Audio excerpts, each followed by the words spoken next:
ఏపీలో మహిళలకు ఉచిత బస్సుపై రవాణా శాఖ మంత్రి మరోసారి సంచలన వ్యాఖ్యలు చేయడం జరిగింది.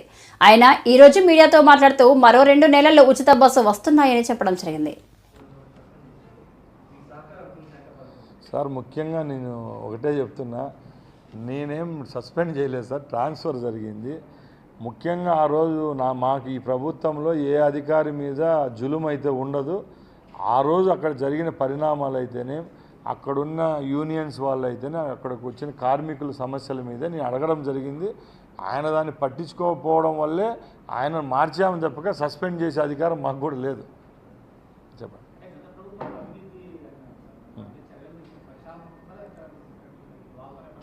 సార్. ముఖ్యంగా ఏదో నాలుక నోరుందని చెప్పి మాట్లాడడం నాకు ఇష్టం లేదు. ఇప్పుడు రోజు మీరు చూస్తున్నారు మీడియాలో 1400 బస్సులు ఈరోజు రోడ్డుపైకి తెస్తున్నాం. మేము అధికారులు కూడా ఈరోజు ఆ సమీక్షలో ఒకటే అడిగా, ఈ కొనుగోళ్ల విషయంలో ఏమైనా అవకతవకలు జరిగినాయా, కంపెనీ వాళ్ళ దగ్గరికి కొనడం ఎలా జరిగింది, ఆ బాడీ బిల్డ్ చేసింటారు ఇది ఎలాగ జరిగింది, టైర్లు ఎలాగా, డీజిల్ ఎలా కొంటున్నాం, ఆటోమొబైల్ పార్ట్స్ ఎలా కొంటున్నాం, స్క్రాప్ అనేది ఉంటుంది, ఎట్లా మనం చేస్తున్నాం, ప్రతి ఒక్క దాని మీద సమీక్ష చేశాం సార్. అట్లా ఏమైనా పొరపాట్లు ఉన్నప్పుడు అధికారులతో మేము కూడా సమీక్ష ఇచ్చినప్పుడు ఏదైనా పొరపాట్లు దొరికితే మాత్రం తప్పకుండా ఎంక్వైరీ అనేది ఉంటుంది, కమిటీ వేసి తప్పకుండా చర్యలు తీసుకుంటాం.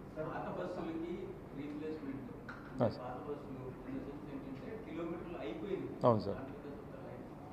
సార్ ఇప్పుడు ఒక ఏపీఎస్ఆర్టీసీ వాళ్ళు ఒక సిస్టమ్ సెటప్ చేశారండి.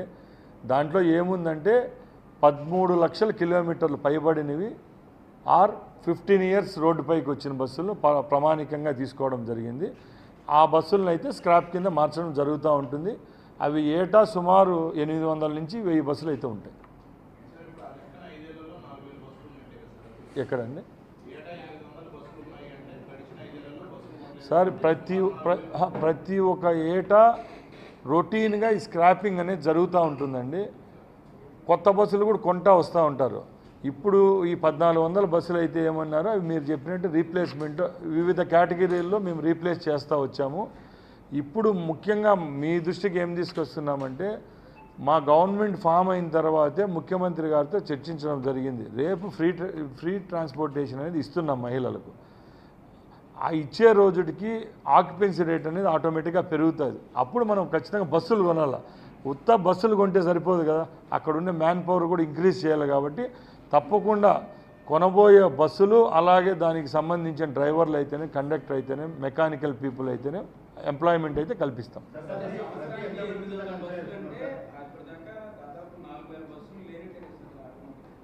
ఇప్పుడు మా ఫ్లీట్ సుమారు 8,000 బస్సులు ఉన్నాయి సార్. ఐదు బస్సులతో కలిపి 10,000 ఉన్నాయి.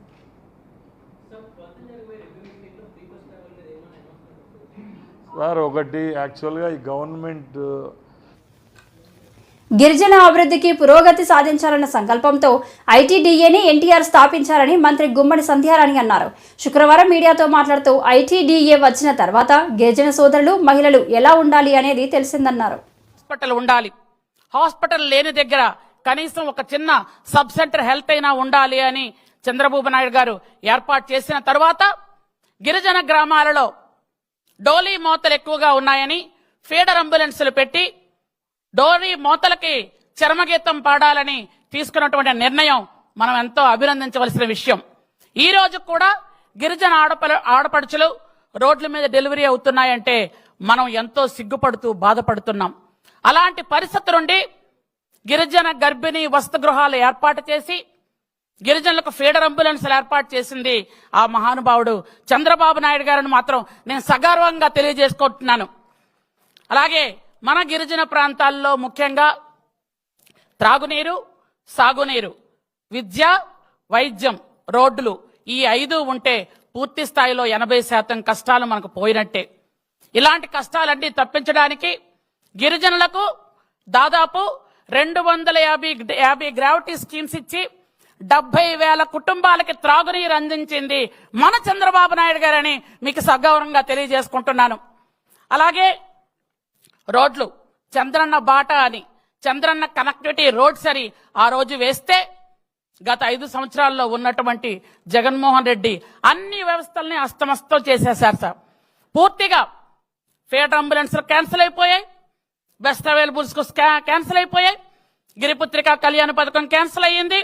అలాగే 1 కాదు 2 కాదు, విదేశీ విద్య, ఉచిత కరెంటు, గిరి గోరుముద్దలు, సబ్సిడీతో ఇన్నోవాలు, సబ్సిడీతో పనిముట్లు, అలాగే వైటీసీ బిల్డింగ్ లో గర్భిణీ గృహం, అలాగే వైటీసీలో ఉన్నటువంటి గిరిజన యువతకి ఇస్తున్నటువంటి ట్రైనింగ్ ఇవన్నీ క్యాన్సిల్ చేసేసి మాకు వచ్చినటువంటి నిధుల్ని పక్కదారి పట్టి బోన్ చేసినటువంటి జగన్మోహన్ రెడ్డి ప్రభుత్వంలో గత 5 సంవత్సరాలుగా అష్ట కష్టాలు పడ్డాం సార్.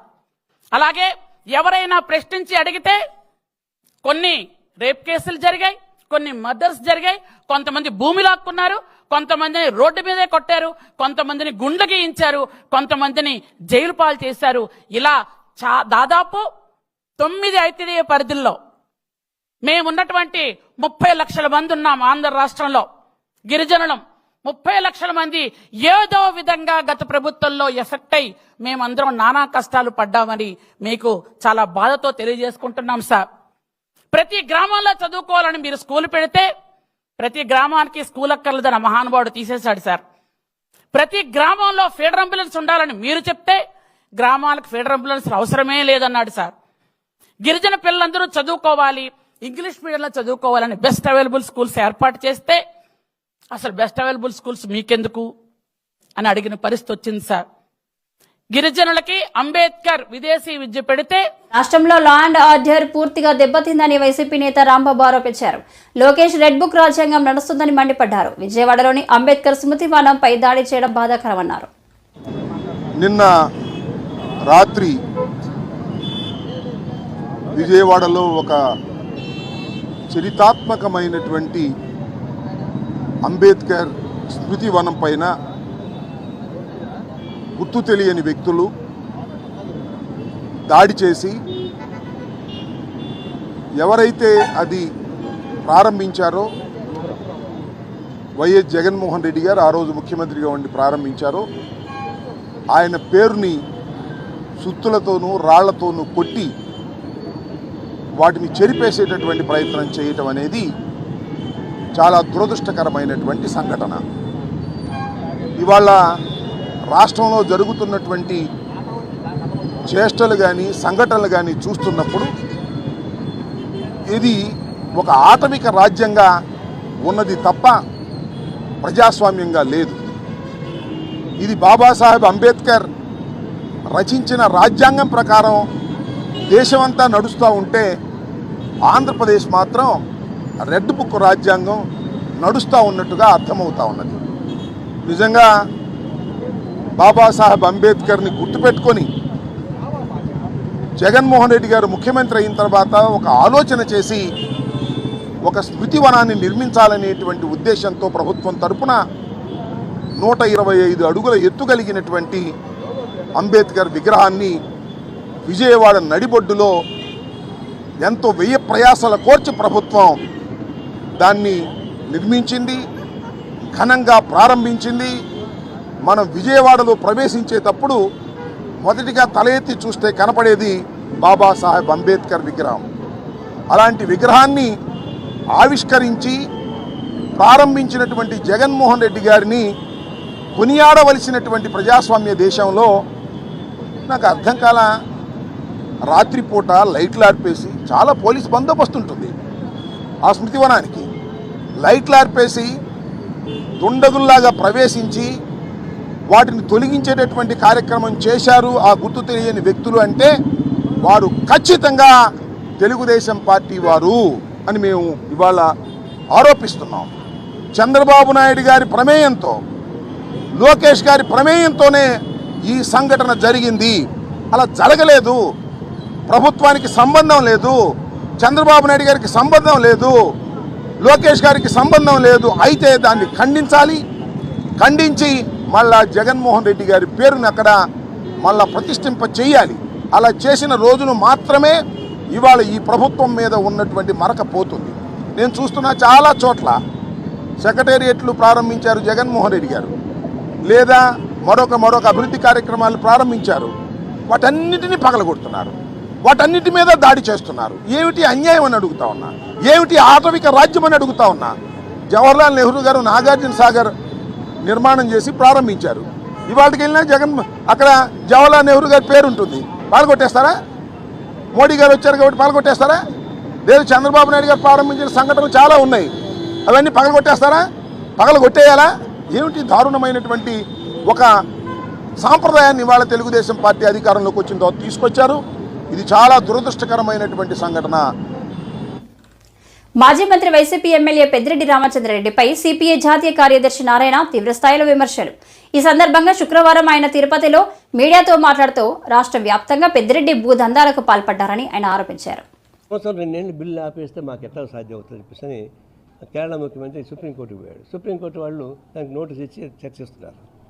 అంటే కేరళలో, తమిళనాడులో, తర్వాత వెస్ట్ బెంగాల్లో, ఢిల్లీలో ఇట్లాంటి రాష్ట్రాలలో వాళ్ళు లెఫ్టినెంట్ గవర్నర్స్ ఉపయోగించుకొని దుర్మార్గంగా కక్ష సాధింపు చేస్తున్నారు. ఈ పద్ధతుల్లో ప్రజాస్వామ్యాన్ని కాపాడడం సాధ్యం కాదు. దీనిపైన కేంద్ర ప్రభుత్వం తీసుకోవాల్సిన నిర్ణయాలు ఒకటి ఉందంటే, గవర్నర్కి మీరు పెత్తనం ఇవ్వబాకండి. ఎలక్టెడ్ గవర్నమెంట్స్ ఉన్నాయి, ఎలక్టెడ్ గవర్నమెంట్స్ క్యాబినెట్ ఉంది, దాని నుంచి మీరు చర్చించండి. ప్రతిపక్షాలు ఉన్నాయి, చర్చించుకోండి. అంతేగాని మీ ప్రతిపాదన మాకు సంబంధం అనిపిస్తుంది పక్కన పడేస్తే కుదరదు. ఇప్పుడు పాండిచేరి లెఫ్టినెంట్ గవర్నర్ ఉంది, అసెంబ్లీకి సంబంధం లేకుండా వాళ్ళు అన్నీ ఆపేస్తున్నారు వాళ్ళు ఇచ్చినట్టుగా. ఢిల్లీ ఉంది, ముఖ్యమంత్రిని తీసుకొని జైల్లో పెట్టి లెఫ్టినెంట్ గవర్నర్ పరిపాలిస్తారు రాష్ట్రాన్ని. అంటే అన్నీ బిల్లు ఆపేస్తున్నారు. ఒక విధంగా చెప్పాలంటే ఎలక్టెడ్ గవర్నమెంట్ని ధ్వంసం చేసేటువంటి పద్ధతుల్లో, అంటే మీకు వ్యతిరేకంగా ఉంటే అనుకూలంగా జోలికి పోరు. ఇప్పుడు కేజ్రీవాల్ మోడీకి నమస్కారం పెట్టేశారనుకో, ఆయన బయట ఉంటాడు, లోపల ఉండడు. అట్లాంటి ఎంతమంది లేరు?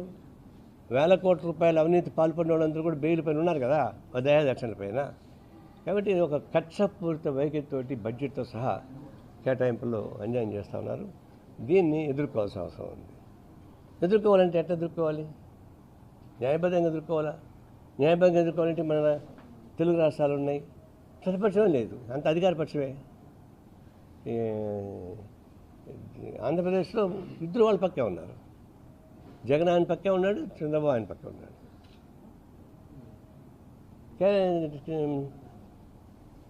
తెలంగాణలో కేసీఆర్ ఆ పక్కే ఉన్నాడు, వాళ్ళ పక్కే. అంటే దీన్ని బట్టి ఒరిస్సాలో ఇద్దరు ఆ పక్కే ఉన్నారు, ఒకవైపే ఉన్నారు. అంటే అవకాశాలంటూ ఉన్నటువంటి వాళ్ళకి. ఇక్కడికి వచ్చేకటికి మనకేమైంది, బడ్జెట్ కేటాయింపు వచ్చిన తర్వాత ఓహో బ్రహ్మాండంగా డబ్బులు వచ్చేసాయని చెప్పేసి ఈ భుజు కేటాయింపు వేసుకొని ఎగురుతున్నారు ముఖ్యమంత్రి చంద్రబాబు నాయుడు. ఏమొచ్చింది? మీకు 15,000 కోట్ల రూపాయలు రాజధానికి ఇచ్చారు. దాన్ని ఏమైనా గ్రాంట్ అన్నారా? అప్పిస్తా ఉన్నారు. ఇప్పుడు దీనికి డబ్బులు కావాలంటే నాకు ల్యాండ్ ఉంటే షూరిటీ పెడతా, నా షూరిటీ ఆయన డబ్బులు ఇస్తారు. ఆయన డబ్బులు ఎక్కితే నా భూమిని ఒక ఏల వేస్తారు. అట్లాంటి షూరిటీ వాళ్ళకి ఇచ్చింది, అప్పుగా ఇచ్చారు చెప్తే వాళ్ళేమి గ్రాంట్కి ఇవ్వలే. నిర్మలా సీతారామన్ చాలా అందంగా అబద్ధం చెప్తారు. ఆమె చేసినంత అబద్ధాలు ఇంకొకటి చెప్పరు. చివరికి వాళ్ళు తమిళనాడు అన్నారు, మా రాష్ట్రంలో పుట్టినావు నువ్వు, తమిళనాడుకి అన్యాయం చేస్తానని అడిగారు వాళ్ళు. నేనన్నాను, మా రాష్ట్రం పెళ్లి చేసుకుంది, మాకు కూడా అన్యాయం చేస్తానని చెప్పాను. ఎందుకంటే ఇప్పుడు ఇచ్చిన డబ్బుల్ని అప్పుల్ని గ్రాంట్గా ఇవ్వకుండా అప్పులని చెప్పేసి నేను బ్రహ్మాండంగా ఇచ్చామని చెప్తున్నారు. మనం అడిగింది ఏంటి? చంద్రబాబు నాయుడుతో సహా అంతా అడిగింది ఏంటంటే, మాకు ప్రత్యేక హోదా కావాల్సిందే, అమరావతి ప్రత్యేక హోదా, ఈ రెండు ప్రధానమైన అంశాలు ప్రజల ముందర చంద్రబాబు నాయుడు పెట్టింది. కానీ ప్రజలు ప్రతిపక్షాలు పెట్టింది. కానీ ప్రధాన అంశాలు ఏంటంటే ప్రత్యేక హోదా ఒకటి, తర్వాత అమరావతి రాజధాని. విశాఖలో ఎమ్మెల్సీ ఎన్నికల కారణంగా జీవో నంబర్ 3 ఉద్యోగాలపై మాట్లాడలేకపోతున్నానని సీఎం చంద్రబాబు అన్నారు. విజయవాడలో జరిగిన ప్రపంచ ఆదివాసీ దినోత్సవ వేడుకల్లో ఆయన ఈ వ్యాఖ్యలు చేశారు. 16 గిరిజన నివాస ప్రాంతాలకి తాగునీళ్లు లేవు. 2,373 కోట్ల రూపాయలు ఖర్చు పెట్టి ప్రతి ఒక్క ఇంటికి కొళాయి ద్వారా నీళ్లు ఇప్పించే బాధ్యత తీసుకుంటాం. ఇది కాకుండా ఈరోజు జీవో నెంబర్ 3 ఉంది. ఎలక్షన్స్ కూడా ఉన్నాయి విశాఖపట్నంలో. నేను ఆ విషయం కానీ కొన్ని ఉద్యోగాల విషయాలు మాట్లాడలేకపోతున్నా. నాకు బాగా గుర్తుంది, నేనే తీసుకొచ్చిన జీవో అది. దాన్ని ఏ విధంగా మళ్ళా మీ పిల్లల కోసం ఏం చేయాలో అన్ని విధాలా చేస్తామని చెప్పి కూడా నేను మీ అందరికి హామీ ఇస్తున్నా. ఇది కాకుండా ఇంకా చిన్న చిన్న సమస్యలు ఏవైతే ఉన్నాయో అవన్నీ కూడా అధ్యయనం చేస్తున్నా. సీతంపేట ఐటీడీఏలో 7 కోట్ల ఖర్చుతో సమగ్ర పసుపు ఉత్పత్తి. ఈరోజు మన దగ్గరుండే పసుపులో కర్కుమెన్ ఎక్కువ ఉంది, దీనివల్ల ఎక్కువ గిరాకీ ఉంటుంది. అలాంటి పసుపుని ఒక వాణిజ్య పంట కింద ఏ విధంగా దీన్ని వాల్యూ అడిషన్ చేయాలి అవన్నీ చేసి మీ ఆదాయం పెంచుతామని చెప్పి కూడా నేను మీకు తెలియజేస్తున్నా. ఇదే మరిగా ఎన్టీఆర్ ఐటీడీఏ సీతంపేటలో ఎన్టీఆర్ అడ్వెంచర్ పార్క్ ఉంది, దానికి కూడా గిరిజన మ్యూజియం కూడా అభివృద్ధి చేయాలి. దీనికి కూడా ఒక 2,50,00,000 అవుతుందన్నారు, అది కూడా ఖర్చు పెట్టి చేస్తామని చెప్పి కూడా నేను మీకు తెలియజేస్తున్నాను. ఇంకో పక్క ఐటీడీఏ పార్వతీపురంలో కొమరాడ మండలంలో పూర్ణపాడు లాబేస్ గ్రామాల మధ్య నాగావళి నదిపై ఒక హై లెవెల్ బ్రిడ్జ్ కావాలన్నారు, అది కూడా పూర్తి చేస్తాం. చింతూరులో ఐటీడీఏ పరిధిలో 11 ఎత్తిపోతల పథకాలు కావాలి, దీనికి 2.5 కోట్లు ఖర్చు అవుతుందన్నారు, అది కూడా ఖర్చు పెట్టి మొన్నే రివ్యూ చేశాను, అవి కూడా శాంక్షన్ చేస్తాం. ఇది కాకుండా ఈరోజు ఇంకొక పక్కన మీరు చూస్తే ఏదైతే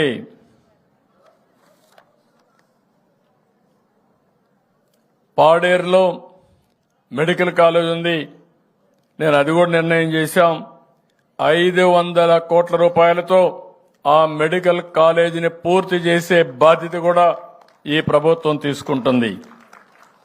ఇంకొక పక్కన మీరు చూస్తే 418 ఏకోపాధ్యాయ పాఠశాలలున్నాయి, 50 కోట్ల అంచనాతో భవనాలు పూర్తి చేసే బాధ్యత కూడా తీసుకుంటాం. అల్లూరి సీతారామరాజు జిల్లా ప్రధాన కేంద్రాల్లో 3 ప్రధాన రహదారులు కారిడార్స్ ని 50 కోట్ల రూపాయలు ఖర్చు అవుతుంది, అది కూడా పూర్తి చేస్తాం. ఏజెన్సీ ప్రాంతంలో ముఖ్యంగా పాడేరు ఏరియాలో 10 కోట్ల ఖర్చు పెట్టి ఆ ప్రాంతంలో టూరిజాన్ని పూర్తిగా అభివృద్ధి చేస్తాం. అరకు ప్రాంతం కూడా టూరిజానికి బాగా అనుకూలమైన ప్రాంతం, ఇవన్నీ కూడా వర్కౌట్ చేస్తాను. నేను ఈ నిర్ణయాలన్నీ ఎన్నికల రాకమునిపై నిర్ణయించాను, రివ్యూ మీటింగ్లు అనౌన్స్ చేశాను. అందుకే మళ్ళా విశాఖ జిల్లా కలెక్టరేట్ కార్యాలయంలో ఘనంగా ఆదివాసీ దినోత్సవ వేడుకలు. ఈ వేడుకలకు ముఖ్య అతిథిగా జిల్లా కలెక్టర్ హాజరై మాట్లాడడం జరిగింది.